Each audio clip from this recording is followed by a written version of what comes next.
السلام علیکم ورحمۃ اللہ وبرکاتہ۔ چینل کو لازمی سبسکرائب کریں، شیئر، کمنٹ اور لائک لازم کریں۔ بسم اللہ الرحمن الرحیم۔ ابن قیم رحمہ اللہ نے فرمایا، 4 حالتیں ذکر کی ہیں جن میں انسان پر جنات اور شیاطین کا تسلط زیادہ پڑ جاتا ہے اور اس کے جسم میں داخل ہو جاتا ہے۔ شیطان کے داخل ہونے کی 4 حالتیں: شدید غصہ آنے پر انسان پر عقل اور ضبط کمزور ہو جاتا ہے، یعنی موقع شیطان کو انسان پر غالب آنے کا ملتا ہے۔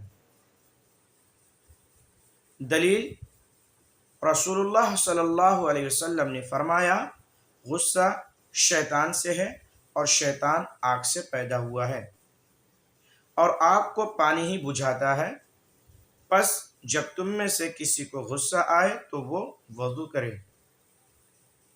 ابو داؤد 4784۔ شدید خوف کی حالت میں انسان کا دل کمزور پڑ جاتا ہے اور اس پر وساوس اور وہم حملہ کرتا ہے۔ دلیل: اللہ تعالیٰ کا فرمان ہے، انما ذالکم الشیطان یخوف اولیاء، یہ تو شیطان ہے جو اپنے دوستوں کو ڈراتا ہے۔ سورہ آل عمران آیت نمبر 175۔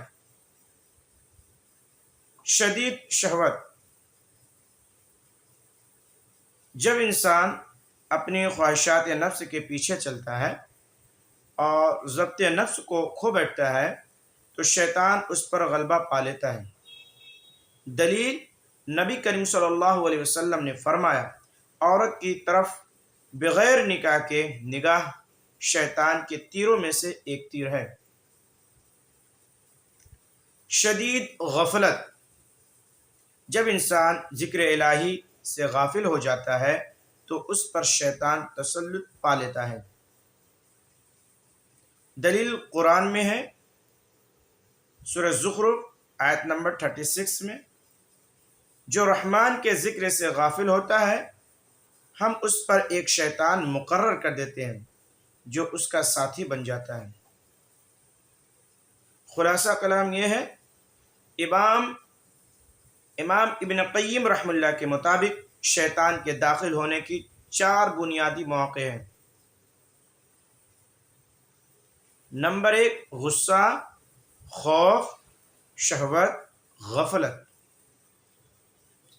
اسی لیے شریعت نے ان تمام 4 چیزوں کا علاج ذکر الہی، وضو، نماز اور صبر کے ذریعے بتایا ہے۔ امام ابن قیم رحمہ اللہ نے اپنی کتاب زاد المعاد میں یہ مسئلہ بیان فرمایا ہے۔ السلام علیکم ورحمۃ اللہ وبرکاتہ۔ میرے بھائی اور بہنیں، ضرور اس چینل کو سبسکرائب کریں انشاءاللہ، اور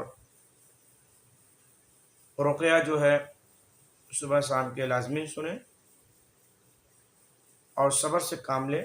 نماز اور صبر، صبح شام کے اذکار، نماز اور صبر سے کام لیں، انشاءاللہ دھیرے دھیرے یہ روحانی مسئلہ ختم ہو جائے گا۔ السلام علیکم ورحمۃ اللہ وبرکاتہ۔